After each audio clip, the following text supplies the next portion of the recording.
Assalamualaikum teman-teman, selamat datang kembali di channel YouTube kita, Journey to Turkey. Di video kali ini, saya akan menceritakan tentang berdirinya Masjid Hagia Sophia. Setelah digunakan sebagai gereja selama 900 tahun, setelah itu Hagia Sophia berfungsi sebagai masjid dan museum. Selama 600 tahun terakhir, Hagia Sophia memiliki arti yang sangat penting bagi agama Islam dan Kristen. Bangunan yang megah dan indah ini juga menyimpan banyak misteri di dalamnya. Kami juga akan memperlihatkan kepada Anda untuk mengenal banyak bangunan yang sangat megah ini dan menemukan misteri di dalamnya. Karena cerita di balik masjid ini sangatlah menarik dan juga sangat panjang durasinya, yang mencakup secara keseluruhan bangunan Masjid Hagia Sophia ini. Oleh karena itu, kami menyampaikan video ini dalam 2 bagian. Kami berharap Anda akan menyukai video kami dan terus mengikuti cerita kami.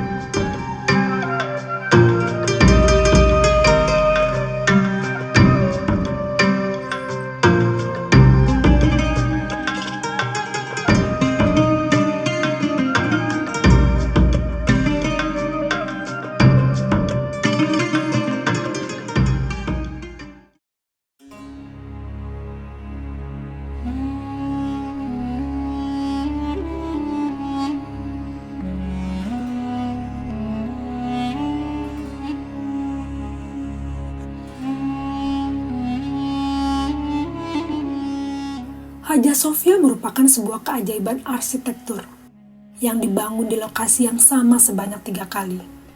Masjid Hagia Sophia yang ada saat ini dikenal sebagai Hagia Sophia ketiga. Pembangunan pertama Hagia Sophia dimulai oleh Kaisar Romawi yang telah memeluk kekristenan pada zaman Kaisar Konstantin. Gereja Hagia Sophia terbakar 2 kali dan runtuh.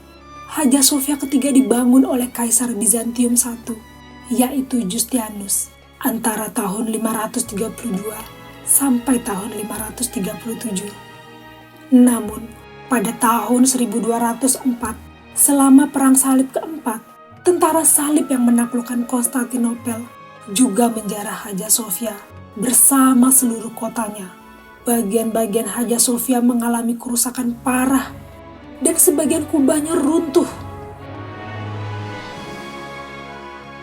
Kekaisaran Ottoman memberikan perhatian sangat besar kepada Masjid Hagia Sophia dan memperkuat strukturnya jauh lebih baik dari yang sebelumnya. Kubah yang pernah runtuh 2 kali selama zaman Bizantium, setelah itu tidak pernah runtuh lagi sejak dinding penyangganya direnovasi oleh Mimar Sinan. Sultan Mehmed II yang menaklukkan Istanbul memberikan perhatian besar kepada Hagia Sophia. Pada saat itu, beliau langsung menuju Hagia Sophia setelah menaklukkan Istanbul. Dan beliau merasa sangat sedih melihat kondisi Hagia Sophia yang mengalami kerusakan parah. Setelah itu, beliau memerintahkan Mimar Sinan dan memulai perbaikan, serta membangun menara masjid pertama di Hagia Sophia. Sejak Sultan Mehmed II memperindah Hagia Sophia, lalu setiap sultan yang lainnya juga membuat Masjid Hagia Sophia semakin indah dengan tambahan seperti mihrab, mimbar, kursi, menara, balkon istana, pancuran, sekolah agama, perpustakaan, dan dapur umum. Setelah itu, Hagia Sophia telah berubah menjadi kompleks sosial yang penting. Hagia Sophia yang dirubah dari gereja menjadi masjid dan berfungsi sebagai masjid selama 481 tahun. Setelah itu diubah menjadi museum pada tahun 1934. Namun, oleh Presiden Recep Tayyip Erdogan pada tahun 2020, Hagia Sophia kembali dibuka sebagai tempat ibadah. Saat ini, lantai bawah bangunan digunakan sebagai masjid. Lantai atasnya berfungsi sebagai museum untuk wisatawan asing. Jika Anda akan mengunjungi Hagia Sophia, Anda perlu membayar biaya masuk untuk ke museum. Dan warga negara Turki yang tinggal di Turki dapat menggunakan lantai bawahnya sebagai masjid untuk tempat beribadah.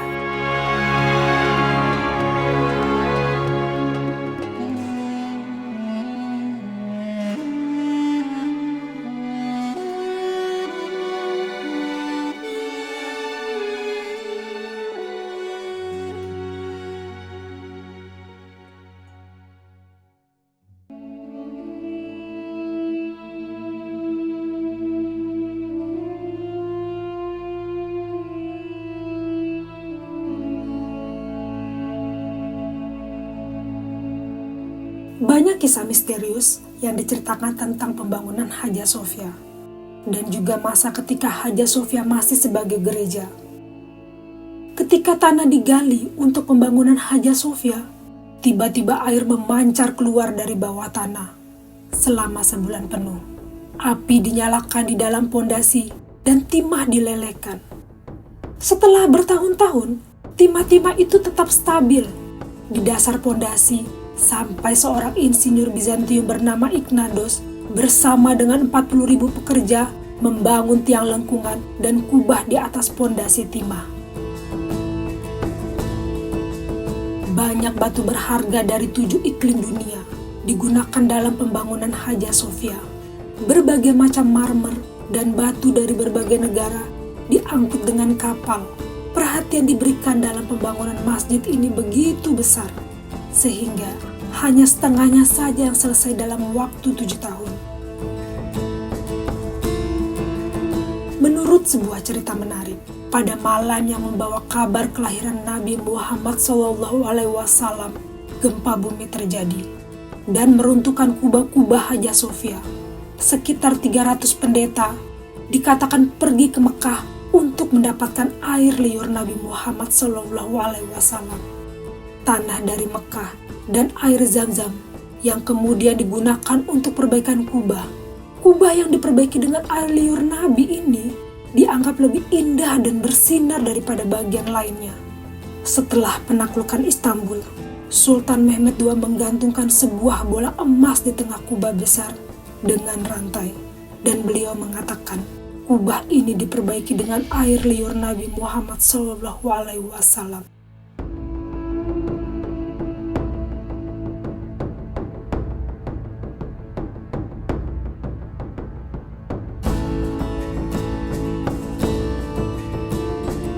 Ada banyak cerita misterius tentang Hagia Sophia. Salah satunya mengatakan bahwa salib di mana Yesus disalibkan dan paku yang digunakan disembunyikan di sebuah ruangan rahasia di dalam Hagia Sophia. Konon, artefak ini yang dibawa dari Yerusalem disimpan di ruangan rahasia di Hagia Sophia. Alasan Hagia Sophia menjadi tempat penyimpanan adalah keyakinan bahwa tempat kedatangan Yesus ke dunia adalah Hagia Sophia. Dalam cerita lain dikatakan bahwa ada terowongan di bawah Hagia Sophia yang menghubungkan banyak wilayah di Istanbul, bahkan melewati di bawah laut. Dalam cerita menarik lainnya dikatakan bahwa salah satu tiang yang digunakan di Hagia Sophia sebelumnya berada di rumah Maria. Mendengar bahwa Yesus yang ditangkap dan disiksa, Maria menangis selama berhari-hari, dan air mata yang ia tangisi mengalir ke dalam tiang itu. Ketika Hagia Sophia dibangun, tiang ini dibawa ke sana dan gereja dikatakan telah diberkati dengan tiang itu. Pengunjung Hagia Sophia saat ini memutar jari mereka di sekitar lubang yang terbentuk oleh air mata Maria dan berdoa untuk membuat permohonan. Karena itu, tiang ini juga dikenal sebagai tiang permohonan. Menurut rumor lain, Hagia Sophia diyakini selalu lembab, baik di musim panas maupun di musim dingin. Karena tanah dan air Zam-Zam berasal dari Mekah dan digunakan dalam pembangunan Hagia Sophia. Tetapi, menurut penjelasan ilmiahnya, struktur kolam dikatakan berpori dan selalu lembab karena menyerap air pada pondasi. Tetapi, kenapa hanya kolam ini yang terbuat dari batu berpori? Jawaban dari pernyataan ini masih menjadi misteri.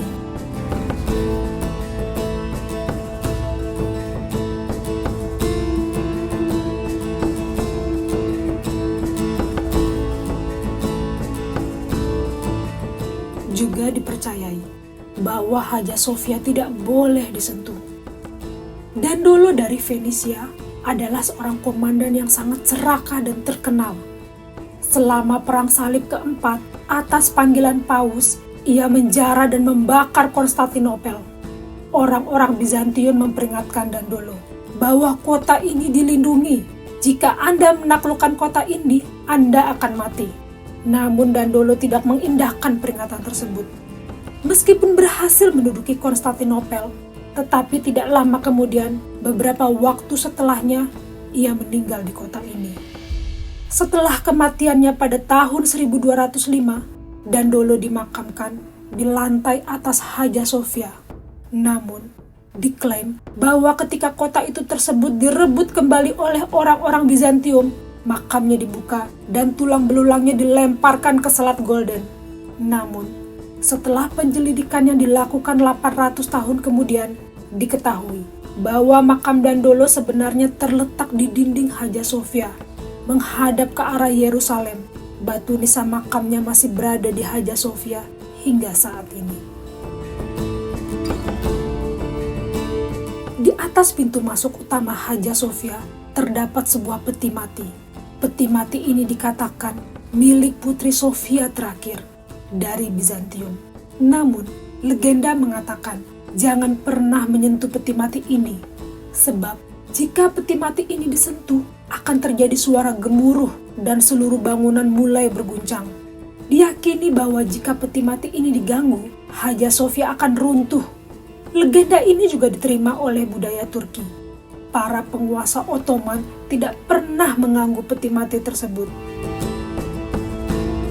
Di keempat sisi kubah terdapat gambar malaikat. Mereka adalah Gabriel, Mikael, Israfil, dan Azrail. Mereka digambarkan dengan sayap terbuka. Menurut kepercayaan, Azrail mengatur kematian kaisar. Mikael menghadap serangan musuh. Sementara Gabriel dan Israel memberitahu tentang peristiwa yang akan datang. Orang-orang percaya telah mengaitkan hubungan antara peti mati Putri Sofia dengan malaikat-malaikat ini. Malaikat penjaga peti mati tersebut menghalangi siapapun untuk menyentuhnya. Dalam cerita lain yang menarik tentang Hagia Sophia disebutkan bahwa di tengah ruang utama ada sumur besar. Dahulu, sumur ini diyakini menjadi tempat yang sering didatangi oleh penderita penyakit jantung. Penderita jantung akan datang ke sini selama 3 Sabtu berturut-turut dengan perut kosong, lalu melakukan sholat subuh dan minum air dari sumur itu. Tradisi ini berlanjut hingga Hagia Sophia diubah menjadi museum. Dikatakan bahwa bahkan dengan menjulurkan tongkat sepanjang 7 meter, dasar sumur masih belum tercapai. Airnya masih tersedia dan rasanya manis, juga memiliki kandungan mineral. Perlu dilakukan penelitian lebih lanjut untuk mengetahui komposisi air tersebut. Apakah air ini benar-benar bermanfaat bagi penyakit jantung? Hal ini juga masih menjadi misteri.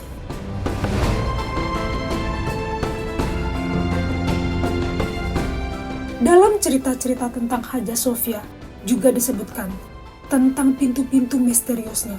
Hagia Sophia memiliki total 361 pintu yang megah. Namun dikatakan bahwa 100 pintu yang lebih besar dari yang lainnya memiliki keajaiban tersendiri. Karena setiap kali pintu-pintu itu dihitung, selalu muncul satu pintu ekstra. Selain itu, dipercaya bahwa salah satu pintu Hagia Sophia dibuat dari kayu yang berasal dari kapal Nabi Nuh. Di sisi selatan Hagia Sophia, terdapat sebuah pintu yang terbuat dari susunan batu yang berada di ujung koridor kecil dan sempit. Pintu ini dikenal sebagai pintu yang tidak bisa dibuka. Menurut cerita, ketika Sultan Mehmed II menaklukkan Istanbul, seorang imam yang ingin menyembunyikan cawan suci yang penting bagi umat Kristen melarikan diri melalui pintu ini. Menurut legenda, ketika muslimin melihat imam melewati pintu tersebut dan berusaha mengejarnya, mereka melihat bahwa pintu itu tiba-tiba berubah menjadi dinding yang rata dan pintu itu tidak pernah terbuka lagi. Menurut kepercayaan lain, pada hari penaklukan, Salah satu tentara Fatih Sultan Mehmet memberikan pukulan yang kuat ke pintu ini, sehingga pintunya terbenam ke dalam tanah dan tidak pernah terbuka lagi. Salah satu peninggalan penting lainnya dari era kekristenan di Hagia Sophia adalah mozaik. Salah satu mozaik paling terkenal di Hagia Sophia adalah komposisi Desis. Desis berarti hari penghakiman. Dalam mozaik hari penghakiman, umat Kristen memohon bantuan Yesus untuk membantu umat manusia. Di tengah komposisi 3 orang ada gambaran besar Yesus. Tokoh kedua dari trio ini adalah Santa Maria. Di sisi lainnya ada Yohanes Pembaptis. Namun, dikatakan bahwa salah satu pengrajin mozaik ini dengan sengaja memberikan bekas luka di dahi Yesus. Hal ini dikarenakan pengrajin terpaksa untuk menerima kekristenan dan ingin menyerupai Yesus dengan dewa Apollon.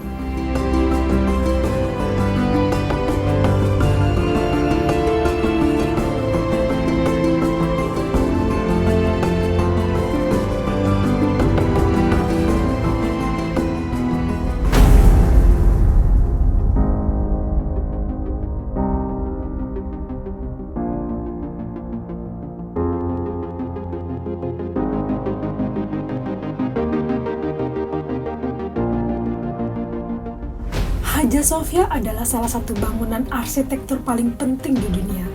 Setiap orang yang datang ke Istanbul pasti ingin mengunjungi Masjid Hagia Sophia. Namun, Hagia Sophia bukan hanya sebuah karya arsitektur yang indah, tetapi Hagia Sophia juga menjadi subjek dari banyak legenda dan cerita. Beberapa dari cerita ini yang kami sajikan untuk Anda masih menjadi sebuah misteri. Wallahu a'lam. Hanya Allah yang tahu mengetahui kebenaran yang sesungguhnya. Kami berharap Anda menyukai cerita video kami. Jangan lupa untuk subscribe channel ini dan menyalakan notifikasinya. Di episode berikutnya, kami akan menceritakan kisah-kisah Hagia Sophia saat digunakan sebagai masjid. Di Turki dan Istanbul, masih banyak cerita misteri dan bangunan bersejarah lainnya. Dan kami akan terus menyajikan di channel ini. Sampai jumpa lagi. Terima kasih. Wassalamualaikum warahmatullahi wabarakatuh.